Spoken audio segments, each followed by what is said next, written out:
ربنا آتنا في الدنيا حسنة وفي الآخرة حسنة وقنا عذاب النار ربنا فاغفر لنا ذنوبنا وكفر عنا سيئاتنا وتوفنا مع الأبرار ربنا فاغفر لنا ذنوبنا وكفر عنا سيئاتنا وتوفنا مع الأبرار يا رب العالمين আমরা এই কবরস্থানের সামনে দাঁড়িয়ে আজকে একজন মহান ব্যক্তিকে নিয়ে এখানে দাঁড়িয়েছি।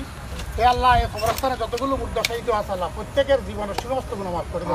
আমিন। আল্লাহ যে সমস্ত কোরআন শরীফের আয়াতগুলো তেলাওয়াত করেছিল, দরুদ শরীফ পড়েছি, এগুলো হাদিয়া বখশি রাসূল পাক সাল্লাল্লাহু আলাইহি সাল্লামের রওজায়ে তার পৌঁছায় দিল আল্লাহ। আমিন। যতগুলো নবী পয়গম্বর দুনিয়াতে আসছে আল্লাহ, দুনিয়া থেকে চলে গেছে আল্লাহ, প্রত্যেকের আরো হারে পৌঁছায় আল্লাহ।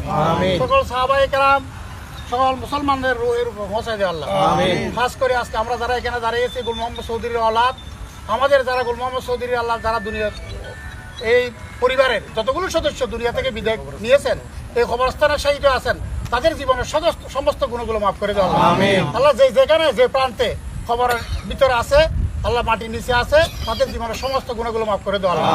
তাদেরকে জান্নাতুল ফেরদৌস নসিব করে দেওয়া আল্লাহ।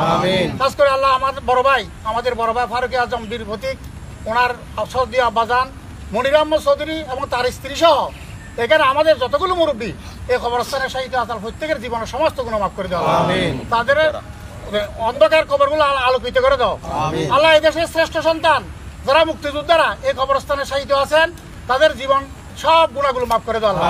তাদেরকে শহীদ হিসেবে কবুল করে না আল্লাহ। আল্লাহ, মুক্তিযোদ্ধাদের এই অবদানের কারণে আমরা একটি স্বাধীন দেশ পেয়েছি আল্লাহ।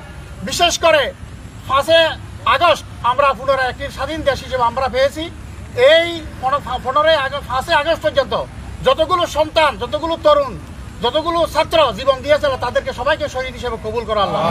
আল্লাহ, এই তারুণ্যের এই প্রত্যাশাকে এই সমস্ত উপদেষ্টাদের মাধ্যমে তুমি বাস্তবায়ন করার তৌফিক দান করা আল্লাহ। এই দেশের মানুষের একটি স্বাধীন সার্বভৌম দেশ হিসেবে আমরা যাতে এখানে বসবাস করতে পারি, আমরা যাতে সবাই মিলেমিশে থাকতে পারি, একই পরিবারের সদস্য হিসেবে যাতে আমরা এই বাংলাদেশের সকল মানুষগুলো থাকতে পারি, আমাদেরকে সেই তৌফিক দান করো আল্লাহ। খাস করে ফারুক আজমের আল্লাহ তুমি হায়াতে বৃদ্ধি করে দাও আল্লাহ। তারে সুস্থভাবে এই দায়িত্ব সুষ্ঠুভাবে পালন করার তৌফিক দান করো আল্লাহ। আমাদের সকলের ভুলভ্রান্তিগুলো মাফ করে দাও।